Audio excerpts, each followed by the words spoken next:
In 2008, Cristiano Ronaldo was the greatest winger the Premier League had ever seen. But Salah is even better than him. Salah has achieved it all for Liverpool. There's no reason why the Egyptian shouldn't be placed in the same conversation as Manchester United Cristiano Ronaldo. But his journey to the top was a difficult one.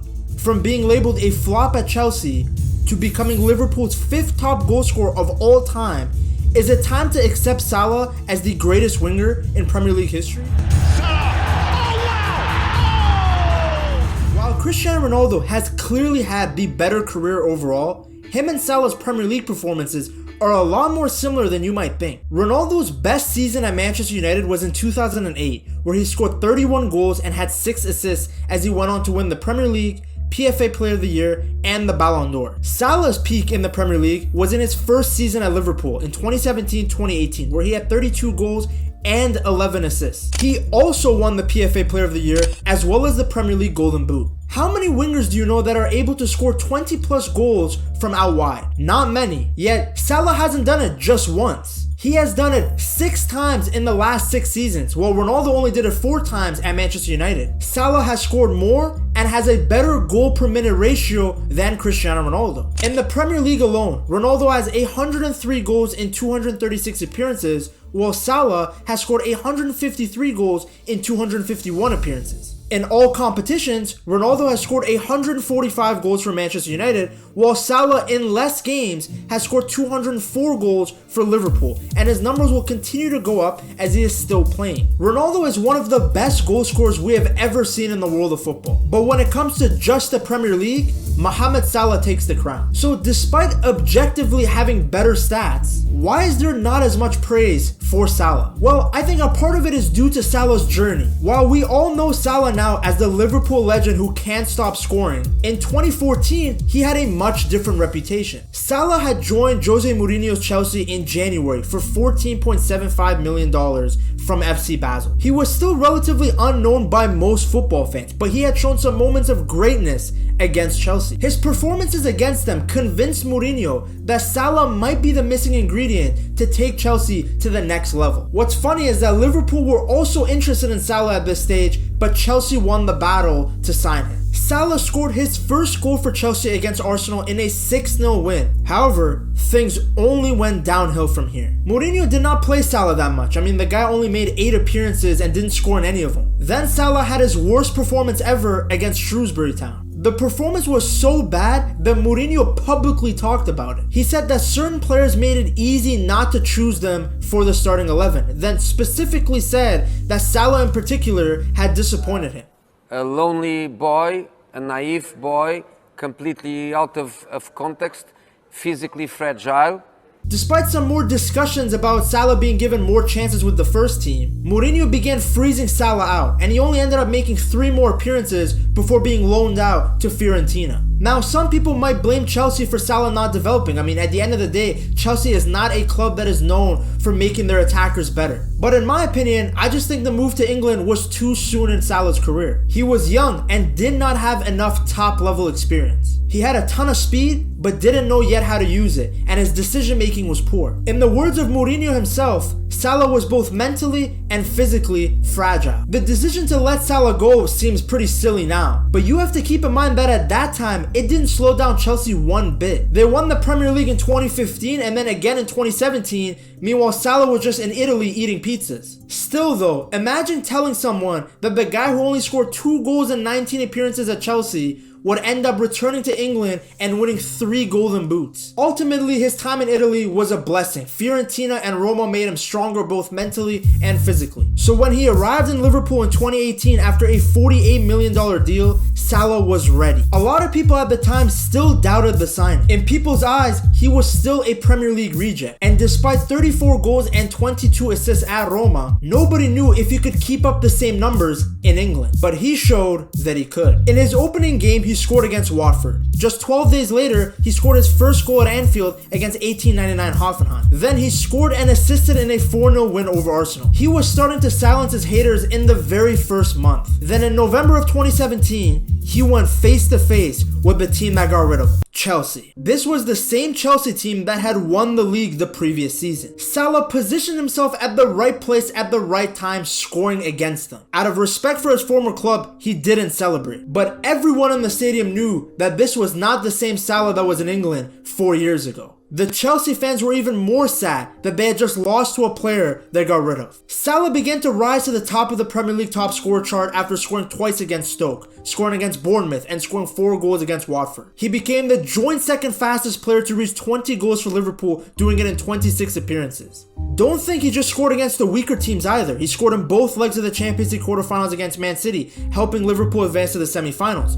In the semi-finals, he scored a brace against his former club Roma. He had turned into Egyptian Messi this season. Just look at his opening goal. Salah was perfect for Klopp's system. Their fast attacking style meant they could abuse Salah's pace. Salah would start out wide and either create a goal for himself like this,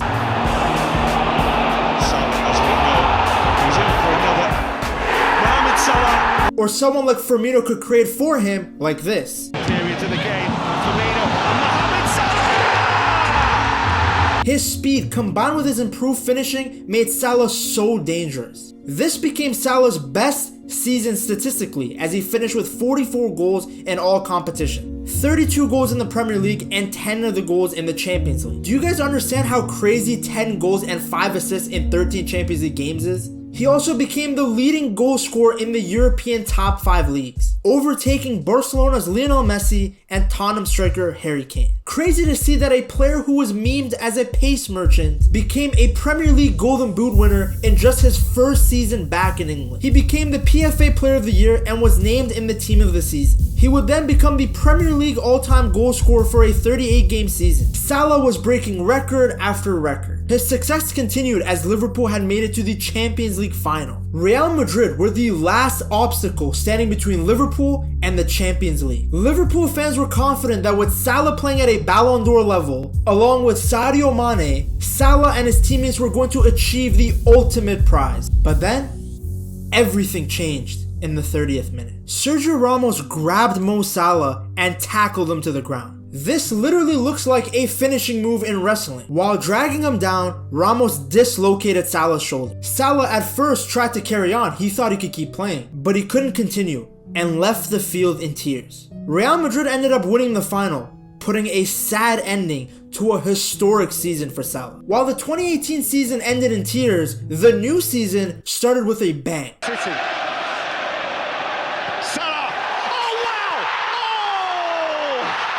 Salah signed a contract extension with Liverpool. He committed his future to the club and showed that last season was not a fluke, as he immediately scored in the first game of the season against West Ham. He was named on the 3-man shortlist for the UEFA Men's Player of the Year, coming in 3rd place, and was also included on the 3-man shortlist for the UEFA Forward of the Season, coming in 2nd place. Imagine going back in 2014 and telling someone that the guy who scored 9 goals for Basel and made like 12 appearances for Chelsea would become one of the best players in the world. Football is crazy, man. He also came 6th in the Ballon d'Or voting and won the Puskas Award. I'll be honest with you guys, no idea how Salah won the Puskas Award that year. His goal wasn't even that nice, but hey, good for Salah. If you thought Salah broke a lot of records last season, just look at the 2019 season. He scored his 50th Premier League goal with a brace in a 4-3 win over Crystal Palace, reaching the tally in 72 appearances. In doing so, he became the joint 4th fastest player to reach that milestone, alongside Fernando Torres and behind only Andy Cole,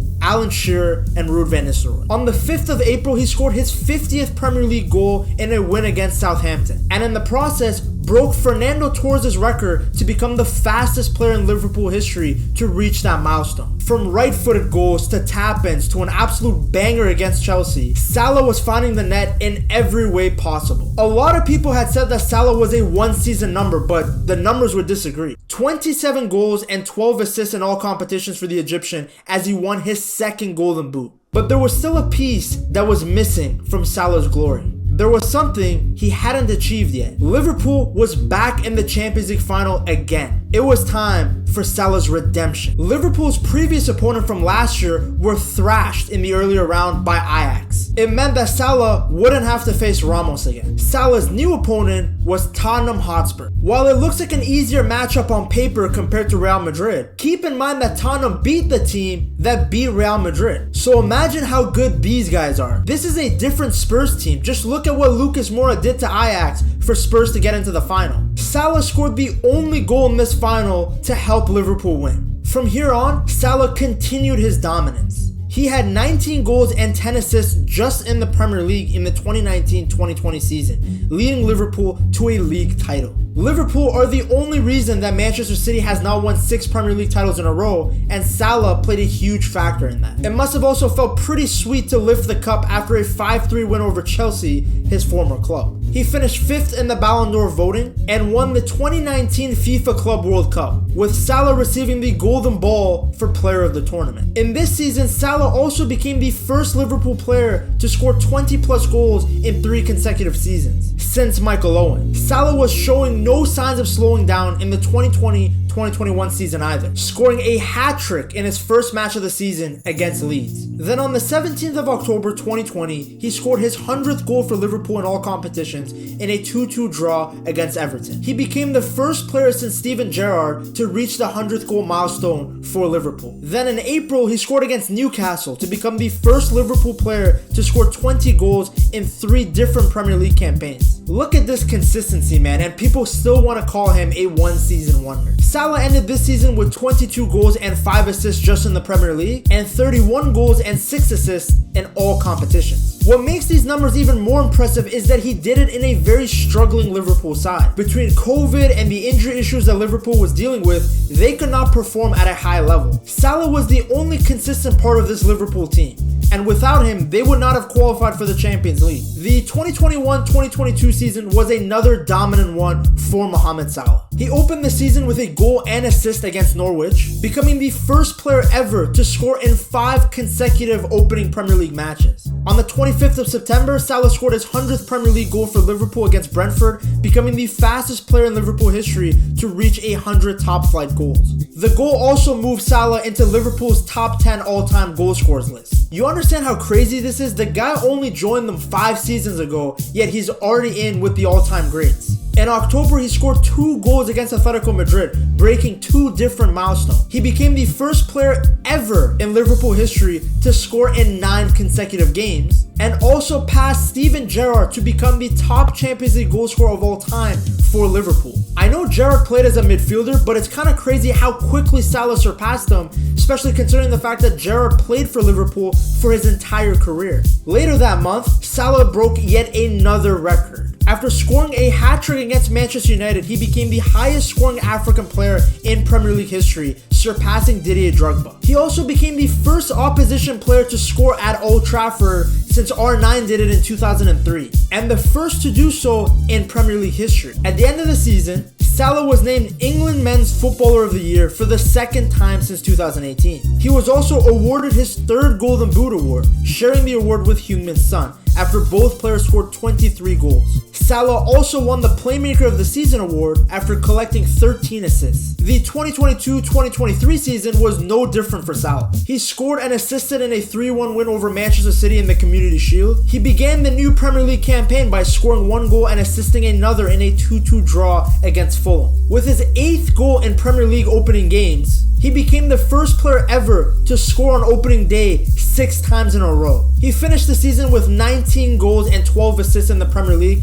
and 30 goals in all competitions. Despite Liverpool losing early in the Champions League, Salah still finished as the 2nd top goal scorer in the competition, right behind Erling Haaland. He also moved up to 5th place in Liverpool's top goal scorers of all time. What Salah has achieved at Liverpool in a relatively short span of time is actually quite amazing. While Ronaldo is by far the better player overall, Salah is the better Premier League winger. He's been good for so long at Liverpool now that I think a lot of people have become numb to how good he is. Ronaldo never had this many dominant seasons for Manchester United. Not only has Salah been a better goal scorer than Ronaldo in the Premier League, he also has more assists. He has gotten 88 assists, while Ronaldo had 64 assists during his Manchester United career. In all of his seasons in the Premier League, Ronaldo never had more than 8 assists in a season. Meanwhile, Salah has had double-digit assists in 5 separate seasons. Salah has also won the Playmaker of the Season award. Although technically the award wasn't around when Ronaldo was in the Premier League, he never would have won it even if it was, because he never had the most assists in a single season. They have both won the PFA Player of the Year twice, but Salah has had multiple seasons of scoring 30 plus goals. Combine that with his assist numbers and you see that Salah is just a machine. The impact he has had on this Liverpool team is insane, and he would have had even more team accolades had City not been so dominant. At times, Salah has had to carry the Reds alone on his shoulders. And right now, he's doing very good at Liverpool. And the story of how this new Liverpool team with Salah and Nunez but without Mane are doing, check out this video right here.